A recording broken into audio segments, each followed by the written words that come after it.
Hello everyone, welcome back to my channel. আশা করছি তোমরা সকলে খুব ভালো আছো। আমিও কিন্তু খুব ভালো আছি। বাজার থেকে দেখো অনেক রকমের মাছ নিয়েছি। তো এখানে পমফ্রেট আছে, পাবদা আছে, আবার কিছু মাংস আছে, কিন্তু আজ বানাবো পমফ্রেট মাছ। তো পমফ্রেট মাছের যে রেসিপি বানাবো, দেখো পমফ্রেট মাছকে ভাজতে দিয়ে দিয়েছি। তারপরে এখানে নিয়েছি পোস্ত, তারপর সর্ষে, টমেটো, কাঁচা লঙ্কা একবারে পেস্ট করে নেবো। আর এগুলো দেখো আমার টবে বসানো কিছু ধনেপাতা, তো সেগুলোকে তুলে নিয়ে চলে এসেছি। আর মাছগুলো কড়াই এক এক করে সব কটাকে ভেজে নিয়ে তুলে রেখে দিয়েছি। দেখতে থাকো তোমরা। তারপর দেখো ওই তেলেতেই আমি কিছুটা আদা বাটা আর যা কিছু মশলা আমি তোমাদেরকে বললাম গোটা, সেগুলো সমস্ত একবারে দিয়ে দিয়েছি। দিয়ে এবার দিয়ে দেবো এর মধ্যে লঙ্কা গুঁড়া, হলুদ গুঁড়ো দিয়ে ভালো করে মশলাটা কষিয়ে নেব।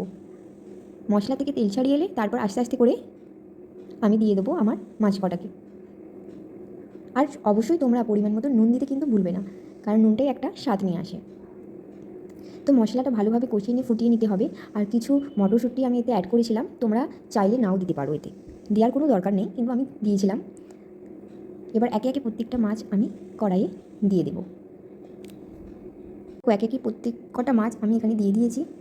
আর একটু নাবানোর আগে একটু তেল ছড়িয়ে নাবিয়ে নেব। আগে মাছগুলোকে এতে ডুবিয়ে নিয়েছি, নিয়ে কিছুক্ষণ ফুটিয়ে নেওয়ার পর আমি তুলে রেখেছিলাম, কারণ এই মাছ সামুদ্রিক মাছ একটু নরম প্রকৃতির হয় বলে, সেই কারণে। তারপর আস্তে আস্তে তুলে নেব। দেখো আমার ফাইনাল।